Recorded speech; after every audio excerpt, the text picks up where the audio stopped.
अस्सलामुअलैकुम, आप देख रहे हैं बोल न्यूज़। मैं हूं आमना खटाना। हेडलाइंस आप जान चुके हैं। आगाज़ करते हैं बुलेटिन का। आपको बताएं कि इंतखाबात से मुतालिक कोई गैर यकीनी सूरत हाल नहीं। अगर कोई ऐसा करता है तो ये सुप्रीम कोर्ट की तौहीन होगी। अदालत उज़्मा तमाम क़यास आराइयों की नफ़ी कर दी। बड़ी अदालत ने रिमार्क्स किए कि ताहयात नाअहली केस में सुप्रीम कोर्ट ने अदालती फैसले और इलेक्शन एक्ट की तरमीम में तजाद का नोटिस ले लिया। अटॉर्नी जनरल और तमाम सूबाई एडवोकेट जनरल्स को नोटिस जारी कर दिए गए।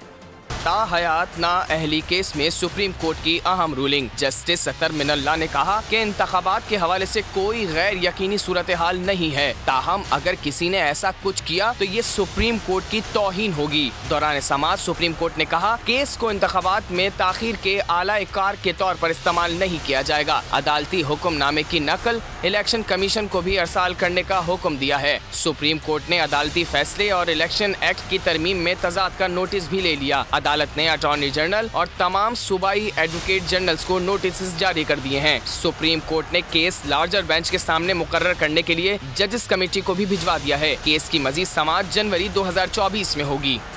पीटीआई दौर में संगीन दहशतगर्दों को अफगानिस्तान से वापस बुलाया गया, जेलों से निकाला गया, पार्लियामान से पूछे बगैर फैसला किया गया। पीटीआई हुकूमत ने रातों रात यू टर्न लिया। बिलावल भुट्टो जरदारी की निगरान वज़ीर दाखिला सरफराज बुगटी के हमरा मीडिया से गुफ्तगू, कहा कि दहशतगर्दी को मुल्क से ख़त्म कर दिया गया था। पीटीआई दौर की इन पॉलिसियों की वजह से पाकिस्तान को एक बार फिर कुर्बानियाँ देना पड़ रही हैं।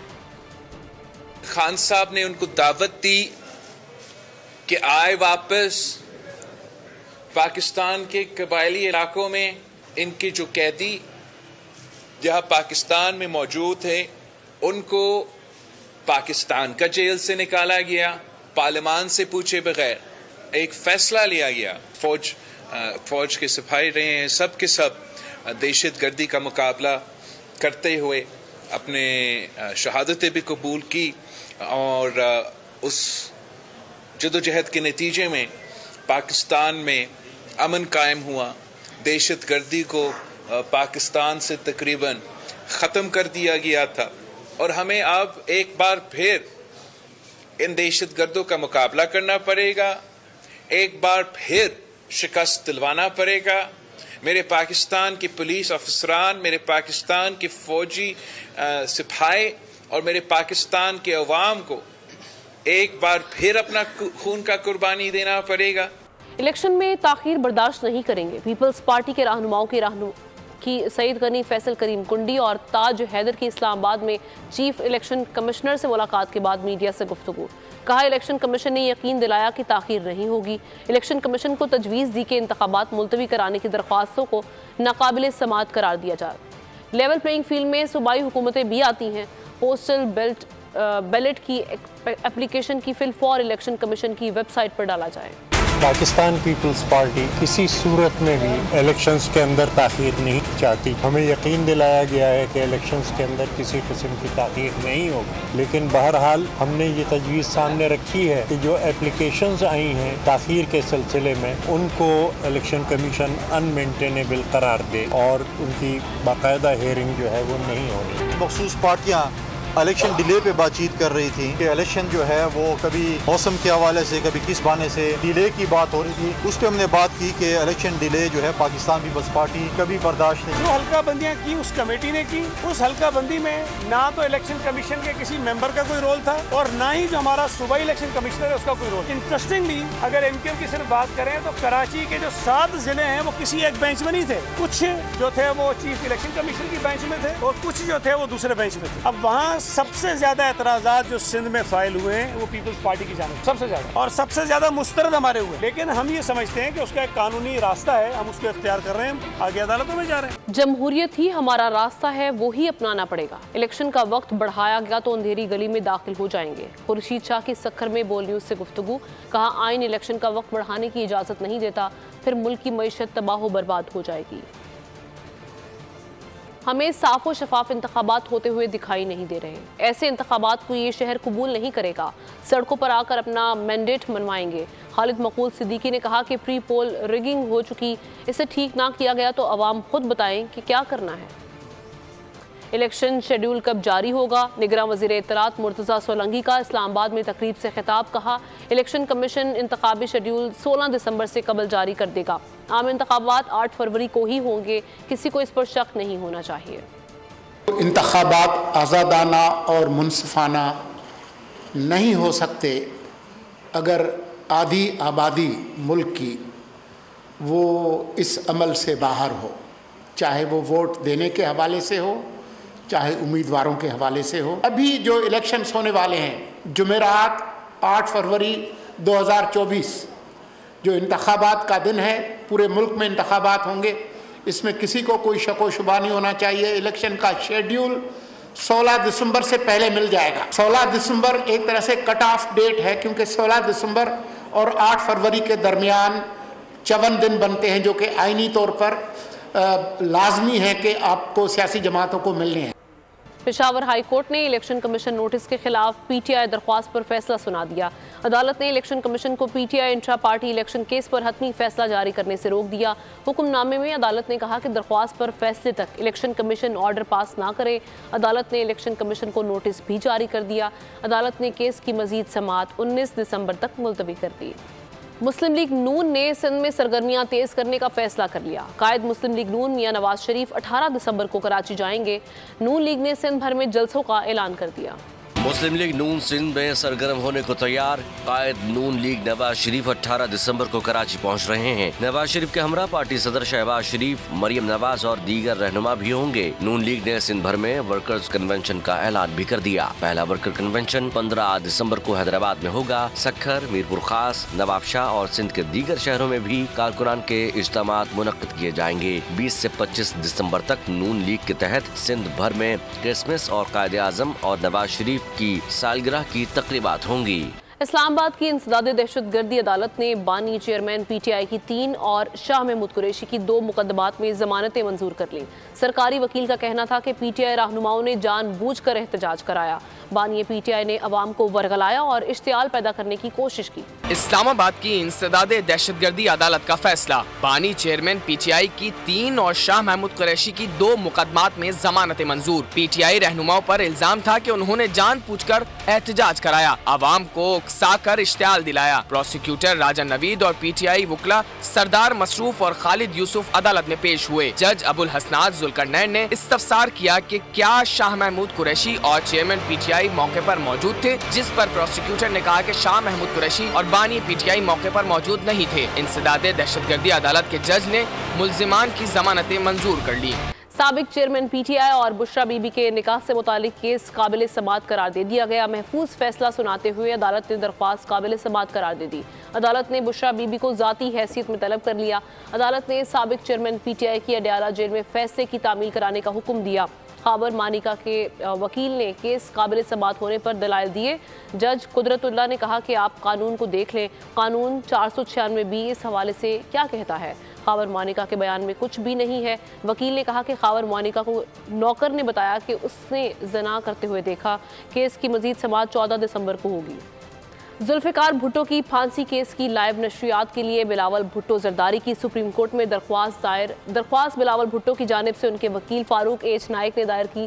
दरख्वास्त में इस्तदा की गई कि सदारती रेफरेंस मेरे वालिद आसिफ अली जरदारी की जानिब से दायर किया गया, इसलिए केस की समाअत बराह रास्त दिखाई जाए। अदालती निज़ाम पर लगे इस धब्बे को ख़त्म करने के लिए ज़रूरी है कि रेफरेंस की कार्रवाई बराह रास्त दिखाई जाए। बिलावल भुट्टो की जानिब से मौक़िफ़ अपनाया गया कि जुल्फ़िकार भुट्टो को एक कत्ल की साजिश के इल्ज़ाम में सजाए मौत सुनाई गई। जुल्फ़िकार भुट्टो को फांसी दे दी गई, लेकिन उनका नज़रिया आज भी जिंदा है। भुट्टो का नज़रिया रोटी, कपड़ा और मकान था। ने भी मिलिट्री कोर्ट्स में सिविलियन ट्रायल के खिलाफ फैसले पर अपील दायर कर दी है। दरख्वास्त में फैसला कलअदम करार देने की इस्तदा की गई है। अपील में मुख्तलिफ कानूनी सवालात उठाए गए हैं। पूछा गया है कि क्या केस आर्टिकल 199 के तहत पहले हाई कोर्ट में जाना चाहिए था। लफ्ज़ सिविलियन की इस्लाह बहुत वसी है, क्या अदालत ने इसे नज़रअंदाज नहीं किया। सिविलियन की इस्तिलाह में गैर मुल्की और दहशतगर्द भी आते हैं। निगरान वज़ीर आज़म अनवारुल हक काकड़ ने कहा है कि मुल्क में सरमायाकारी के लिए वीज़ा पॉलिसी पर नज़र सानी की ज़रूरत थी। गैर मुल्की सरमायाकारी के बगैर पाकिस्तान की तरक्की नहीं कर सकता। वज़ारत दाखिला में खिताब में उन्होंने कहा कि कौम हमेशा शहदा की कुर्बानियों पर मकरूज़ रहेगी। शहदा हमारे दिलों में जिंदा हैं। This is a first step, but eventually we need to rationalize and liberalize our visa policies further. Until and unless we do not open up to the world it would be very very challenging कि आप जो है ना investment attract कर सकें, लोगों के साथ जो है ना ट्रेड इकोनॉमिक एक्टिविटी का रिलेशनशिप डेवलप कर सकें. So visa is the cornerstone of our visa policy is the cornerstone of entire economic relationship. Interior ministry को मुबारकबाद पेश करूँगा कि जिसने शुहदा के लवाहिकीन जो हैं उनके साथ कनेक्ट करना, उनके साथ जुड़ना, उनके साथ एक ताल्लुक़ इस्तेवार करना, उसकी अहमियत को समझा. ये वो लोग हैं जिन्होंने अल्टीमेट प्राइस पे की है और ये कौम इनकी मकरूज़ रहेगी. हमारे पास कोई दुनिया की ना कोई ताकत है, ना कोई हमारे पास दुनिया का कोई ऐसा ज़रिया है जो इन लोगों के गम का मैं दावा कर सके. हमारे पास कुछ भी नहीं है. एक चीज़ हम कर सकते हैं कि हम इनकी कुर्बानी को जो इनके प्यारों ने दी है उसको एक्नॉलेज करते हुए इनके साथ एक एहतराम का रिश्ता रखें. भारतीय सुप्रीम कोर्ट या मोदी कोर्ट? भारतीय सुप्रीम कोर्ट ने मकबूजा कश्मीर में आर्टिकल 370 के खात्मे और 5 अगस्त 2019 के स्याह इकदाम को नाजायज़ और कानून के ऐन मुताबिक करार देते हुए इसे भारत का अटूट अंग करार दे दिया. भारतीय सुप्रीम कोर्ट ने मकबूजा कश्मीर की खुसूसी हैसियत ख़त्म करने के खिलाफ दरख्वास्तों पर महफूज मुतासिबाना फैसला सुना दिया. भारतीय सुप्रीम कोर्ट या मोदी कोर्ट? भारतीय अदलिया भी मोदी अदालत बन गई. इंसाफ और कानून का कत्ल, जजिस की मोदी सरकार से वफादारी साबित, इंसानी हुकूक की धज्जियां बिखेर दी. भारतीय सुप्रीम कोर्ट ने सदर के आर्टिकल 370 के खात्मे को जायज करार दे दिया. भारतीय सुप्रीम कोर्ट ने महफूज फैसला सुनाते हुए कहा कि मरकज के हर इकदाम को चैलेंज नहीं किया जा सकता. हुकूमत के इकदाम की कानूनी हैसियत पर फैसला नहीं देंगे. जम्मू कश्मीर भारत में शामिल हुआ तो खुद मुख्तार नहीं था. हिंदुस्तान में शमूलियत के बाद अब जम्मू कश्मीर के पास खुद मुख्तारी बाकी नहीं रही. महाराजा कश्मीर के समझौते के बाद भारतीय आइन को हतमी हैसियत हासिल है. रियासत Jammu Kashmir union of India के मातहत है. आर्टिकल 370 आर्जी नौयत का था और वो हालत जंग के बाइस नाफिज करवाया गया था. भारतीय सुप्रीम कोर्ट के मुतासिबाना एकतरफा फैसले के खिलाफ पाकिस्तानी सियासत में शदीद बेचैनी.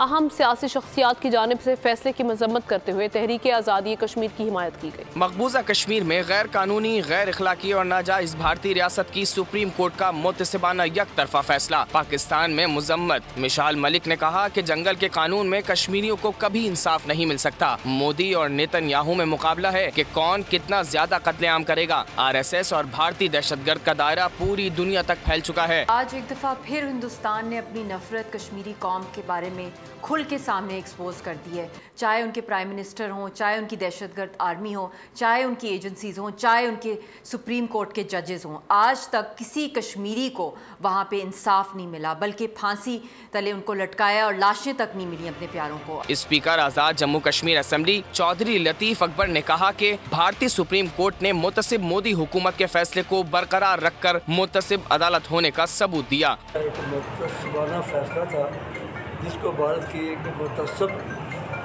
अदालत ने उसको एंडोर्स किया है.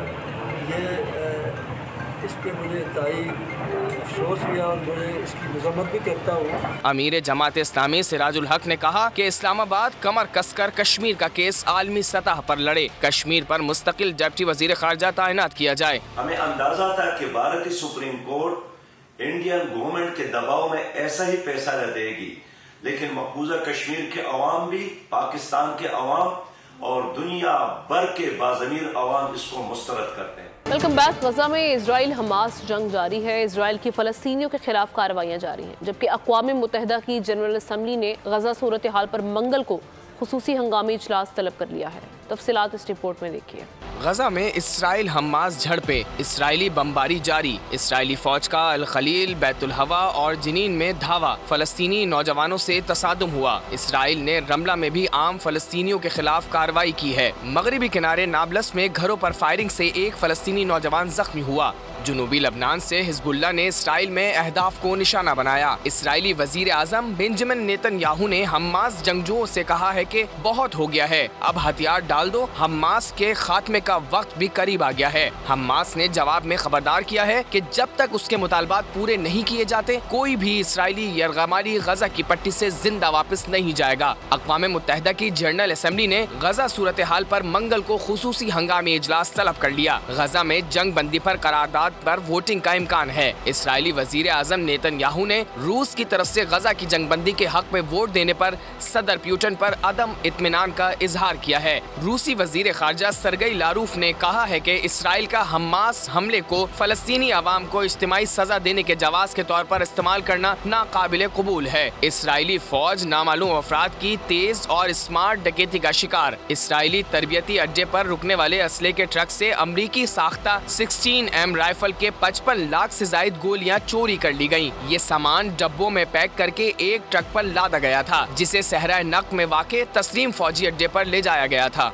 अमरीका ने हौसियों की तरफ से बहरी जहाज़ों को लाहक खतरात से निपटने के लिए बहीरा अहमर में कसीरुल कौमी बहरी फौज को वुसअत देने की कोशिशें शुरू कर दी हैं। बहीरा अहमर में तिजारत से वाबस्ता ममालिक से राब्ते शुरू कर दिए। अमरीकी अखबार में अमरीकी फौजी अहलकार के हवाले से कहा गया है कि बहुत से ममालिक दुनिया के इस हिस्से में तिजारती जहाज रानी में खलल को रोकने में दिलचस्पी रखते हैं। अमरीका इस हवाले से कई दूसरे ममालिक से भी बात कर रहा है। यमन में हौसी ग्रुप ने हफ्ते के रोज ऐलान किया था कि वो किसी भी मुल्क के इसराइल जाने वाले तमाम बहरी जहाजों को गुजरने से रोक देंगे। उन्होंने इसराइल के बहरी जहाजों की आमदोरफ्त को गजा की पट्टी में जारी इसराइली हमलों की रोकथाम और गजा को अद्वियात और खुराक की सप्लाई से मशरूत किया है। हमास ने इजरायली मईशत के गब्बारे से हवा निकाल दी। 2 माह से जारी जंग में इजरायली तारीख का बदतरीन बजट खसारा बढ़कर $4.5 बिलियन हो गया। 2023 का खसारा मजमूई घरेलू पैदावार के तकरीबन 4% तक चले जाने की तवक्को है। गजा जंग नवंबर में इसराइल का बजट खसारा बढ़कर 5.4 बिलियन के इसराइल ने नवंबर में 6.16 बिलियन शेकल या तकरीबन $5.4 बिलियन का बजट खसारा रिकॉर्ड किया। अखराजात में इजाफा गजा में हमास के खिलाफ 2 माह से जारी जंग की माली आनत की वजह से हुआ। सेहूनी वजारत खजाना ने मजीद कहा कि GDP के फीसद के तौर पर खसारा पिछले 12 महीनों में बढ़कर नवंबर में 4.3% हो गया। ये खसारा अक्टूबर में 6.2% था। वजारत के एक जरिए ने बताया कि 2023 का खसारा मजमूई घरेलू पैदावार के तकरीबन 4% तक चले जाने की तवक्को है। वजारत ने कहा कि गुज़िश्ता माह महसूलात में 6.15% कमी वाक़ई हुई, जिसकी एक वजह 7 अक्टूबर को शुरू होने वाली जंग के नतीजे में टैक्स वसूली में इल्तिवा होना है। एक बार फिर बात करते हैं दुनिया भर में गजा में जारी मजालिम के खिलाफ लाखों अफराद सड़कों पर आ गए। अमरीका, लंदन, कनाडा और जर्मनी में फ्री फलस्तीन के नारे गूंज उठे। मुजाहिरीन ने फौरी जंग बंदी का मुतालबा किया। गजा में इजरायली बमबारी के खिलाफ दुनिया भर में सैकड़ों अफराद का एहतजाज जारी है। इस्तांबुल समेत तुर्किया भर में इंसानी हुकूक के आलमी दिन के मौके पर फलस्तीन में जारी इंसानी अलमिया और गजा के मुसलमानों की नस्ल कुशी और बेदखली के खिलाफ तुर्क अवाम सड़कों पर निकल आए। डिस्ट्रिक्ट फातिह में बेआज़ाद के मैदान से रैली का आगाज हुआ, जो कि आया सूफिया के मैदान में जाकर इख्तिताम पजीर हुआ। नेदरलैंड्स द हेग में भी फलस्तीनियों की नस्ल कुशी के खिलाफ मुजाहरा हुआ।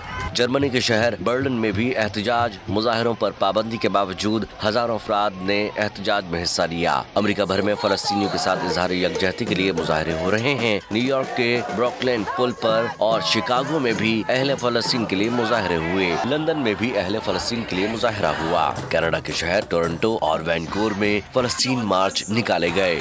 और जनाब, भागते चोर की लंगोटी का मुहावरा तो सुना था, लेकिन भागते इजरायली फौजी एहलकारों के डायपर पहनने के इंकशाफ ने पूरी दुनिया में इजराइल की नाक कटवा दी है। इजरायली इंतजामिया शर्म से मुंह छुपाने लगी। गजा में इजरायली फौज से दूबदू जंग करने वाली हमास की तंजीम अल-क़िसाम ने इस बात का इंकशाफ किया है कि इजरायली फौज के बुज़दिल एहलकार पैम्पर पहनते हैं। बुज़दिल, नाकारा और बदकार इसराइली फौजी मैदान में डायपर पहनकर आते हैं। इंकशाफ ने पूरी दुनिया को वर्ताए हैरत में डाल दिया। आलमी बरादरी में इसराइल की नाक कट गई। जी हाँ, इसराइली बड़ी फौज के एहलकार और अफसरान डायपर या दूसरे लफ्जों में पैम्पर बांधते हैं। और ये बात कोई और नहीं, हमास के अल-क़स्साम ब्रिगेड ने दुनिया को बताई है, जिसके हाथों रोज इसराइली एहलकार ठिकाने लग रहे हैं। सबूत के तौर पर सोशल मीडिया पर एक फुटेज भी पेश की गई है, जिसमें सहरा में मौजूद इसराइली फौजी एहलकारों को अपने डायपर तब्दील करते देखा जा सकता है। हमास के इस इंकशाफ के बाद पूरी दुनिया के सार्फिन इसराइली फौज को डायपर के हवाले से इंटरनेट पर तलाश कर रहे हैं। खबर आपको दें, यहाँ पर हुकूमत ने IMF की एक और शर्त मान ली है। आइंदा माली साल के दौरान पेट्रोलियम मसनूआत पर लेवी बढ़ाने की यकीन दहानी करा दी। आलमी मालियाती इदारे ने इनकम टैक्स कवानीन में बड़ी तब्दीलियाँ लाने की सिफारिश भी की है। पेट्रोलियम लेवी बढ़ाने का मुतालबा, टैक्स नेट बढ़ाने की सिफारिश, हुकूमत और IMF की तकनीकी टीम में मुज़ाकरात जारी। आलमी मालियाती इदारे को आइंदा माली साल के दौरान पेट्रोलियम मसनूआत पर लेवी बढ़ाने की यकीन दहानी करा दी गई। ज़राए के मुताबिक लेवी बढ़ाकर 1065 अरब तक मुकर्रर किया जाएगा। रवा माली साल हदफ 869 अरब रुपए से बढ़ाकर 918 अरब किया जा सकता है। 49 अरब रुपए के टैक्स इजाफे के लिए ऑर्डिनेंस लाए जाने का इम्कान है। IMF टीम की सूबाई टैक्स हुक्काम से भी मुलाकातें हुई। रिटेलर समेत ज़रई आमदन पर टैक्स लगाने की सिफारिश की गई। रियल एस्टेट के शोबे को भी टैक्स नेट में लाने के लिए सख्ती से कहा गया है। मुतालबा किया गया है कि सर्विसेज और अशिया पर सेल्स टैक्स को हम आहंग किया जाए। मशीनरी को मुकम्मल तौर पर फार करने की सिफारिश भी सामने आई है। ओगरा ने गैस मजीद महंगी होने का इम्कान जाहिर कर दिया। चेयरमैन ओगरा मसरूर खान ने गैस टैरिफ बढ़ाने के मामले की समाअत की, जिसमें तमाम स्टेक होल्डर्स ने अपना अपना मौक़िफ़ पेश किया। सुई नॉर्दर्न ने गैस नरखों में दोबारा 131% इजाफा मांग लिया। इससे कबल 1 नवंबर से गैस टैरिफ बढ़ाया जा चुका है। चेयरमैन ओगरा का कहना था कि तमाम स्टेक होल्डर्स का मौक़िफ़ सुन लिया है। अगली समाअत पेशावर में होगी, जिसके बाद सिफारिशात हुकूमत को भिजवा देंगे।